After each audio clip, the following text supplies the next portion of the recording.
국민학교 다닐 때 참 기다렸던 것이 운동회입니다. 그렇죠? 가을 운동회. 청군 국민학교를 안 나오셨군요. 청군. 저는 청군 하겠습니다. 여러분 백군 하십시오. 청군 이겨라. 국민학교를 안 나오시니까 그걸 모르는 거지. 야, 청군 이겨라, 백군 이겨라. 그런 시절이 참 그립죠. 그 운동회에서 꼭 빠지지 않는 것이 있는데 그것이 뭐냐면 높이 매달아 놓은 그 오잼이라고 하는 게 표준말인지 모르겠는데 그거 터트리면 거기다 쫙 나오잖아요. 그렇죠? 그거 참 재밌었어요. 그 다음에 또 뭐가 있냐면 100m인가? 100m는 안 될 것 같아. 국민학교니까 한 50m 정도 되나요? 달리기. 그 달리기에서 1등 하셨던 분 한번 손 들어보세요. 몇 분 계시네, 몇 분. 나 이런 분들 참 싫어했어요. 저런 분들 때문에 제가 1등 해본 적이 한 번도 없습니다. 그래서 달리기 할 때가 참 싫었어. 왜냐하면 경쟁에서 타인의 기쁨이 되니까. 1등 하신 분들 잘 들으세요. 여러분들이 1등을 한 뒤에는 2등, 3등에 눈물이 있었다는 거. 그런데 뭘 잘했느냐 하면 딱지치기는 잘했습니다. 딱지도 엄청 모았고 그 다음에 구슬도 엄청 모았고 하여튼 딱지를 빼앗기면은 분해서 잠을 못 자는 거지. 새날이 밝기를 기다리면서 또 딱지 붙어. 그럼 하여튼 막 팔이 부러지라고 딱지를 치고 생각해 보니까 그때 당시에는 병뚜껑 치기로 했네. 판타, 오렌지 뭐 이런 거 있잖아요. 하여튼 그 병뚜껑을 이만큼 모으면은 그 병뚜껑을 보고 이렇게 흐뭇했고 애들이니까 그렇죠? 그래서 경쟁에서 지는 것을 싫어했습니다. 여러분 경쟁에서 이기는 게 좋아요? 지는 게 좋아요? 상관없어요. 이기는 게 좋아요? 상관없어요? 누구예요 얘가? 이런 분들 때문에 설교를 못 하겠어요 제가. 경쟁에서 이기면 좋지요. 이기면 뭐 쾌감이라는 것도 있고 집사님은 딱지 많이 잃어봐 갖고 아예 포기하고 사시는 거예요. 나랑 이따가 딱지치기 한번 합시다. 여러분 우리가 사는 사회에는 경쟁이 없을 수는 없습니다. 심지어 농사를 짓는 농부들도 좋은 먹거리를 생산하기 위해서 선의의 경쟁을 합니다. 가을 추수 때가 되면 농협을 통해서 지금도 그렇게 수매를 하죠. 그러면 그 검사관들입니까? 이렇게 푹푹 찔러갖고 그를 검사를 하잖아요. 그래서 거기다가 특등을 맞고 뭐 1등급을 맞고 또 천천히 2등급 맞고 그러면 농부들의 표정이 각기 다 다르지 않겠습니까? 나는 이거 꼭 특등급 맡아야 되는데 그 1등급을 맡고 1등급 맡아야 되는데 2등급을 맡으면 그 다 돈하고 연결이 되기 때문에 마음이 많이 속상하고 그래서 막 어떤 경우에는 언성을 높이기도 하고 왜 이게 특등급이지 2등급이냐 1등급이냐 그런 싸우는 모습도 어렸을 때 보았던 기억이 있습니다. 농부들 뿐이겠습니까? 학생들도 좋은 대학에 들어가기 위해서 경쟁을 하고요. 또 대학을 나왔다 할지라도 직장 가기 위해서 얼마나 많은 경쟁을 합니까? 그래서 직장에 들어갔거든요. 근데 직장에 들어가서도 또 경쟁이 없나? 또 경쟁이 있어요. 그래서 승진하기 위해서 또 치열하게 입사 동기들 가운데끼리 경쟁을 합니다. 공무원들도 예외는 아니죠. 뭐 경찰, 뭐 소방관, 군인 다 그 승진 시절에 있으면 다 힘들어해요. 왜? 누구는 승진되고 누구는 승진을 못하기 때문에. 이렇게 여러분 경쟁 사회에서 한 번 정도 경쟁에서 지면 무슨 문제가 발생하냐면 어떤 이는 스스로 자기 자신을 이제 비하하는 거죠. 이것을 무너질 괴자를 써서 자괴감이다. 스스로 그 마음이 무너져 내리는 거죠. 스스로를 향해서 부끄러워하는 마음을 갖게 되고 나는 별로 쓸모없는 사람이라고 생각하는 이런 자괴감을 갖습니다. 자기 자신에 대해서 비난하기도 하고 또 우울한 감정으로 그렇게 살기도 하고 또 다른 사람들과 교제하는 것을 꺼리게 되고 집안에 숨어 지내기도 합니다. 열심히 공부를 했는데 좋은 성적이 나오지 않으면 학생들도 일종의 자괴감을 맛볼 수가 있고요.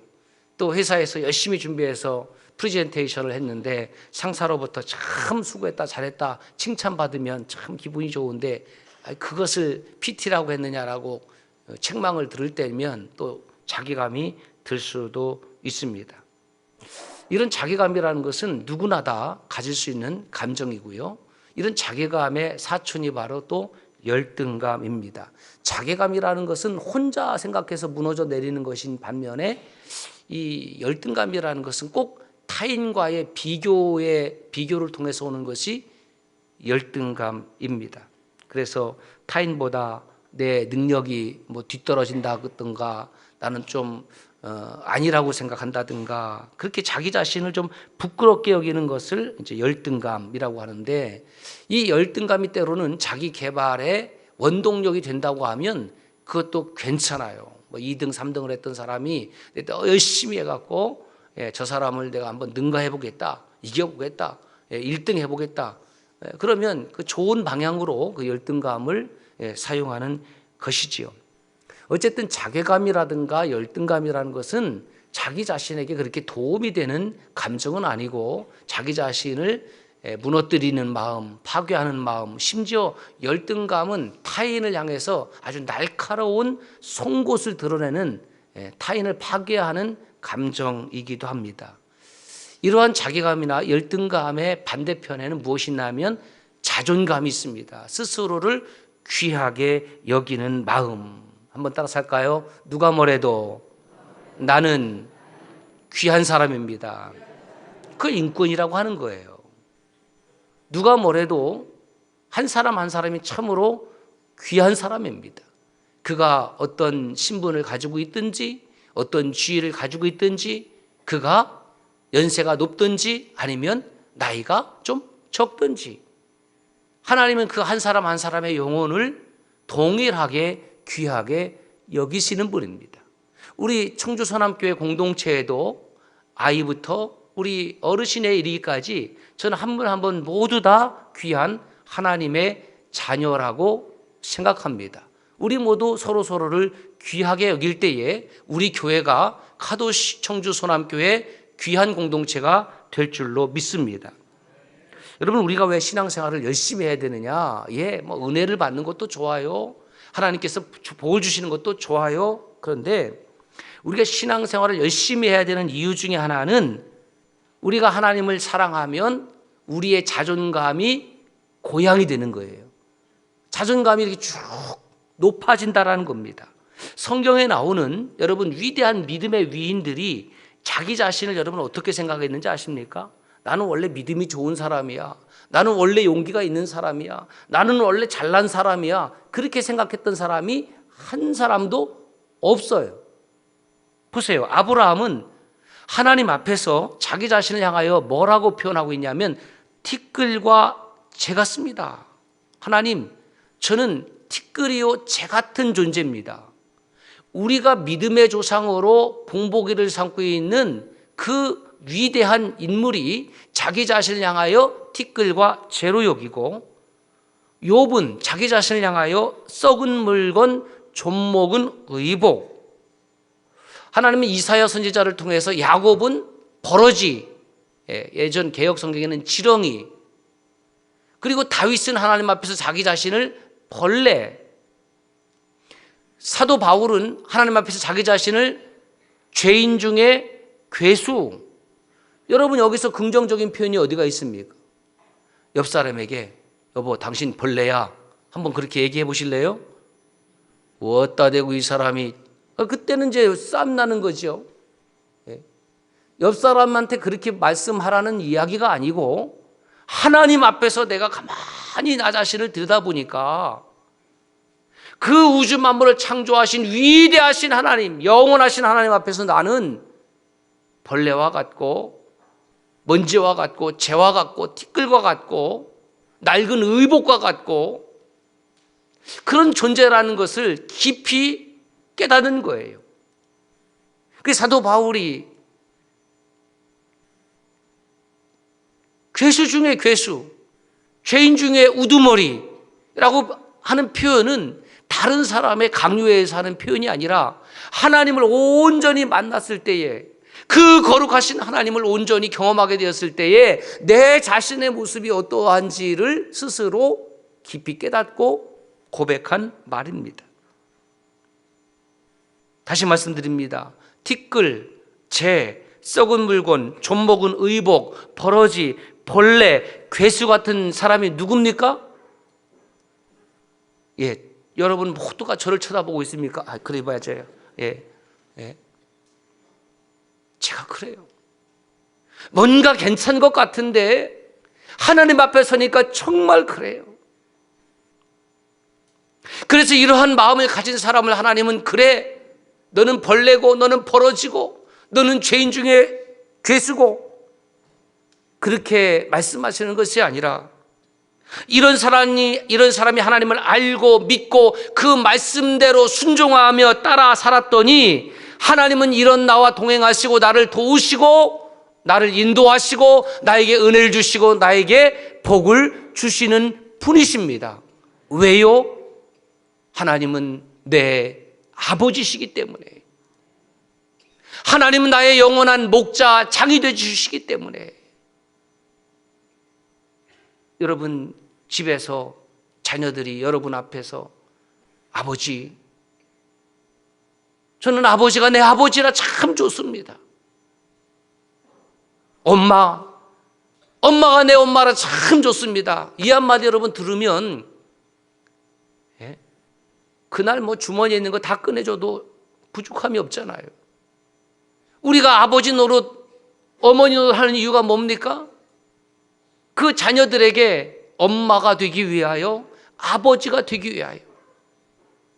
그래서 그들이 아버지로 부를 때에, 어머니로 부를 때에 그들에게 사는 날 동안 아버지가 되고 어머니가 되는 것 아니겠습니까? 우리가 하나님을 향하여 하나님 아버지라 부를 때에 하나님은 저와 여러분들의 부족한 것을 채워주시고 메꿔주시고 어루만져주시고 치유하시고 회복하시고 능력을 더하여 주시는 줄로 믿습니다. 하나님 아버지, 주님 내 아버지 사랑하며 송축하리 온 맘 다해 주 섬기리 내 주님께. 그래서 우리들의 신앙 고백이 이것입니다. I am nothing without God. 하나님 없이는 나는 아무것도 아닙니다. 벌레요, 좀먹은 의복이요, 버러지요, 죄인 중에 괴수는 하나님이 없을 때는 그렇다는 거예요. 하나님 없이는 나는 그러한 존재라는 말인데, 하나님이 나와 함께 하시니까 I am somebody in Christ. 나는 하나님 안에서 특별한 존재로 여기는 거예요. 여러분 보세요. 수많은 자녀들이 있지만, 다 귀한 자녀들이지만 그 자녀들 가운데에 어떤 자녀가 최고입니까? 내 새끼지요. 그거 가지고 뭐라고 할 사람 있습니까? 옆 사람에게 물어보세요. 누구 새끼가 최고 예쁜가? 내 새끼가 최고 예쁘지요. 하나님께서 수없이 많은 사람을 창조하시되 하나님을 향하여 주님 내 아버지라고 부르는 하나님의 자녀된 저와 여러분들을 하나님께서 가장 귀하게 여기시는 줄로 믿습니다. 그래서 은혜가 무엇이냐? I am nothing without God에서 I am somebody in God, 이것으로 바뀌어진 것이 바로 은혜입니다.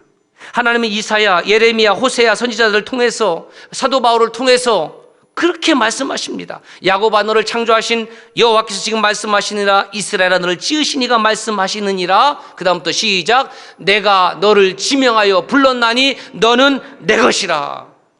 에레미야 31장 1절 말씀입니다. 시작. 나는 그들의 하나님이 되고 그들은 나의 백성이 되리라. 우리는 누가 뭐래도 하나님의 백성입니다. 여러분 어떻습니까? 나라가 넉넉하지는 않지만 대한민국 국민인 것 저는 자랑스럽게 생각합니다. 저는 대한민국 국민인 것이 자랑스러워요. 참 감사해요.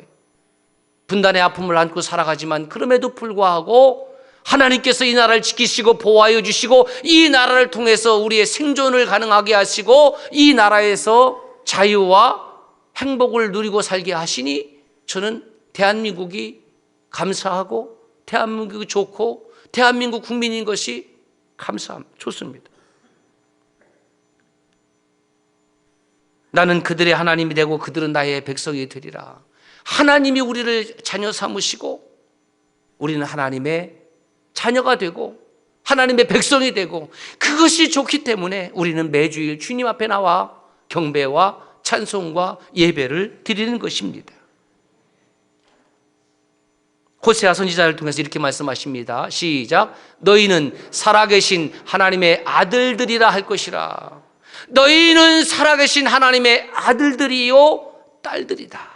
너는 내 아들이라 오늘날 내가 너를 낳았도다 라고 시편 2편 8절에 말씀하고 있는데 이것은 예수 그리스도를 의미하는 말씀이지만 이것을 좀 더 확대하면 모든 아들들 딸들을 향한 말씀이지요. 고린도후서 6장 16절, 고린도후서 6장 18절에 보면 너희에게 아버지가 되고 너희는 내게 자녀가 되리라고 말씀을 하셨습니다. 그래서 제가 오늘 또다시 하나님의 은혜를 이렇게 한번 정리해 보았습니다. 시작. 은혜는 별 볼 일 없는 내가 하나님으로 인하여 별 볼 일 있는 사람이 된 것이다. 뭐 어려운 거 아니지요.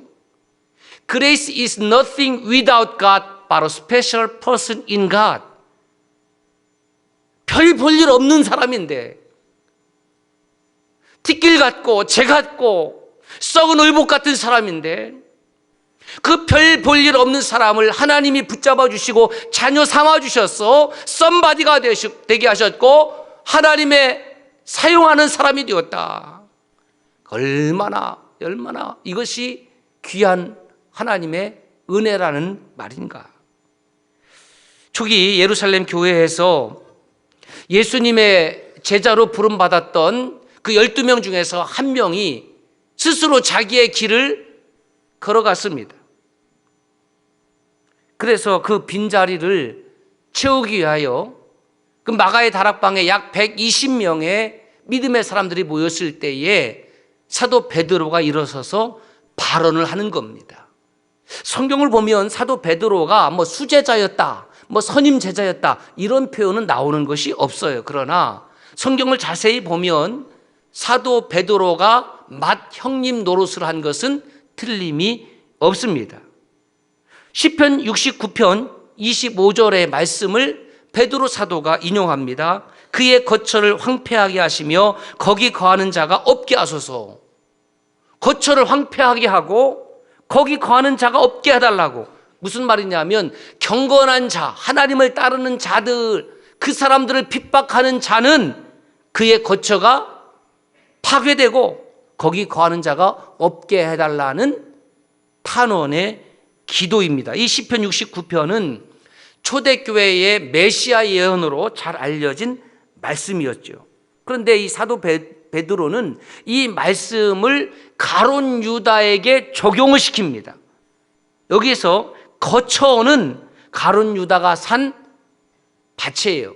가룟 유다가 은 30을 받고 예수님을 판 그 돈을 그가 후회하면서 다시 예루살렘 성소에 가서 던져버리거든요. 그 던져버린 은 30으로 밭을 샀는데 그 밭이 어떻게 되느냐? 그 밭이 공동묘지로 사용하고 있는 겁니다. 지금도 그곳은 여전히 공동묘지입니다. 사람이 살 수가 없습니다. 거하는 자가 없게 되었습니다.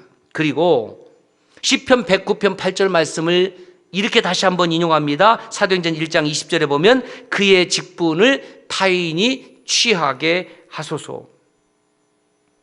베드로 사도는 예수님께서 왜 12제자를 세웠는지를 알았어요. 왜 15명이 아니고 왜 20명이 아닐까? 그 12사도는 이스라엘의 12지파를 상징하는 사람들이었던 것이지요. 그래서 그 빈자리 하나를 채워서 이스라엘 민족들에게 복음을 전하고 그것을 넘어서서 온 세상에게 복음을 전할 그러한 사명이 있음을 베드로 사도가 알았기 때문에 그 빈자리를 채우는 것이 하나님의 뜻이다라고 확신하게 되었습니다. 그래서 두 가지 조건을 제시하는데, 첫째가 뭐냐? 항상 12제자들과 다녔던 사람들. 그러니까 예수님께서 사역하실 때에 그 예수님 주변에 특별히 부름받은 12사람만 있었던 것은 아니고 그 12제자와 더불어서 함께 따라다니는 사람들이 있었다는 거죠. 그래서 70인 전도대도 있었던 거예요. 여러분, 누가 은혜를 입는지 아십니까? 항상 예수님 주변에 따라다니는 사람이죠. 12제도만 따라다니는 것이 아니라 항상 예수님이 가시면 거기에 따라다니는, 하여튼 끝까지 길을 쓰고. 어렸을 때 생각해 보니까 어머니께서 시장에 가면 제가 끝까지 따라갔던 것 같아요. 왜? 따라가야지 호떡 하나라도 먹거든요. 그런 일 없으세요? 저는 그랬어요. 들어가라. 우리 어머니는 아끼려고 했던 것 같아. 없으니까. 그런데 하여튼 어머니 치맛자락 붙잡고 끝까지 시장에 가면 풀빵 하나라도 얻어 먹으니까. 여러분, 끝까지 주님 따라가시기를 주의 이름으로 축복합니다. 끝까지 따라가는 거예요. 자꾸 그냥 결사적으로 늘어지는 거예요. 커피값이 없으면 저 에제리에서 끝까지 누군가를 따라다니면 됩니다. 그리고 오늘 또 뭐 맛있는 것을 또 이렇게 사역을 하신다는데 거기에서 돈이 없으면 그냥 서 있으세요. 그리고 누가 맛있게 먹으면 참 맛있죠. 참 맛있을 것 같아요. 그러면 뭐 혼자 어떻게 그 목구멍에 넘어가겠습니까? 쟤도 한번 그렇게 해보려고 그래요. 참 맛있을 것 같아요. 끝까지 옆에 있었더니 거기서 하나님의 은혜를 입는 사람들이 나타난 것 아닙니까? 두 번째는 뭐냐면 예수 그리스도의 부활을 증언할 사람. 그래서 사도행전 1장 22절에 보면 항상 우리와 함께 다녔던 사람 중에 하나를 세워 우리와 더불어 예수께서 부활하심을 증언할 사람이 되게 하여야 하리라. 그래서 예루살렘 공동체에는 요셉과 마띠아 두 사람을 천거를 하는 거예요. 누가 보더라도 우리 믿음의 사람들 가운데에 그 사도의 한 자리를 대신할 사람이 있는데 요셉도 했으면 좋겠고 마띠아도 했으면 좋겠습니다. 그래서 그들이 그 두 사람 중에 누구를 선택할까? 하나님께서 택해 주세요라고 기도한 내용이 사도행전 1장 24절 25절에 나와 있습니다. 무사람의 마음을 아시는 주여, 이 두 사람 중에 누가 주님께 택하신 바가 되어 시작 봉사와 및 사도의 직무를 대신할 자인지를 보이시옵소서. 유다는 이 직무를 버리고 제 곳으로 갔나이다. 그러니까 누가 하나님 이 귀한 직분을 감당할 수 있을지 하나님께서 정해주시면 우리가 따르겠습니다라는 고백의 순종의 기도였습니다. 그 결정 과정은 투명했습니다. 그리고 기도하였습니다. 기도한 후에 제비를 뽑았고 그 제비 뽑은 결과는 마띠아가 선택이 되었습니다. 요셉과 마띠아는 나를 좀 사도로 뽑아주세요라고 정견 발표를 한 것도 아니고 그들은 누구보다도 그 예루살렘 공동체의 사람들에게 잘 알고 있었던 사람이기 때문에 그럴 필요도 없었고, 그리고 마띠아가 사도의 직무를 대신할 자리에 보충했을 때에 자기 자랑을 한 것도 아니고 요셉도 낙심하거나 자괴감이나 열등감에 빠졌다는 기록이 전혀 없습니다. 두 사람 모두 교회 공동체를 통하여 결정된 하나님의 뜻을 기쁨으로 받아들였음에 틀림이 없습니다. 그럴 정도의 수준이니까 교회 공동체가 천거를 했겠지요. 사랑하는 성도 여러분, 오늘 우리는 72명의 믿음의 형제 자매님들을 항존직으로 세우는 지금 투표가 진행 중에 있습니다. 이 72명의 형제 자매님들은 완벽한 사람이 아니지요. 누구를 향해서 나는 완벽한 사람이라고 이야기할 사람은 아무도 없습니다. 그러나 우리 교단 헌법의 기준에서 그리고 우리 교회에서 정한 내규에 의하여 이분들이 스스로 지원했습니다. 무슨 뜻이냐? 나 잘나서 지원한 것이 아니라 제가 쓰임받기를 원합니다. 하나님 저를 좀 사용하여 주옵소서. 그래서 마을 공동체 리더십에서 1차 심사를 했고 그리고 당회 심사위원회에서 2차 심사를 했고 그분들이 당회에 천거돼서 우리 교회 당회는 기쁜 마음으로 우리 교회 공동체의 72명의 형제 자매님들을 안수집사와 권사와 장로로 세워주실 것을 지금 진행 중에 있습니다. 사랑하는 성도 여러분, 우리는 코로나19 팬데믹 상황 가운데서 한 번도 타의에 의해서 또는 행정당국에 의해서 예배를 못 드리지 못한 그런 아픔이 없습니다. 이것은 우리 성도들 모두 서로를 향하여 사랑의 마음과 배려의 마음을 가졌기 때문에 이 놀라운 기적을 만들어냈다라고 저는 믿습니다. 그러나 지금 엔데믹 시대의 한국 교회 사정은 그렇게 녹록하지 않습니다. 물론 우리 교회는 아이부터 어르신까지 특별히 어린 생명들이 너무너무 많이 있어서 참 감사한 일이지만 보편적으로 한국 교회에서 60% 이상이 지금 아이들이 사라졌습니다. 우리는 다른 교회와 비교해서 우리 교회가 우월하다라는 우월감에 빠지지 않기를 바랍니다. 바라는 것은 우리 교회가 정말 하나님이 기뻐하시는 살아있는 교회가 되어서 연약한 교회를 돕고 세우고 살리는 그런 교회 공동체가 되기를 원합니다. 살아있는 교회라면 초대교회처럼 성령이 충만하며 주님 다시 오시는 그날까지 세상의 소금과 빛으로 그리고 구조선 교회로 쓰임받기를 원합니다. 무엇보다도 그리스도의 몸된 교회 공동체에서 봉사의 직무를 감당하며 세상 속에 예수 그리스도께서 부활하셨음을, 예수 그리스도가 우리의 주인 되심을 증언하는 사람들, 그 사람들을 여러분들이 믿음으로 선택해 주시기를 바랍니다. 부활을 증언하는 사람들이 우리 모두가 되어서 세상에 예수 그리스도의 구세주 되심을 전하는 가도시 청주 소남교회 되기를 주의 이름으로 축복합니다.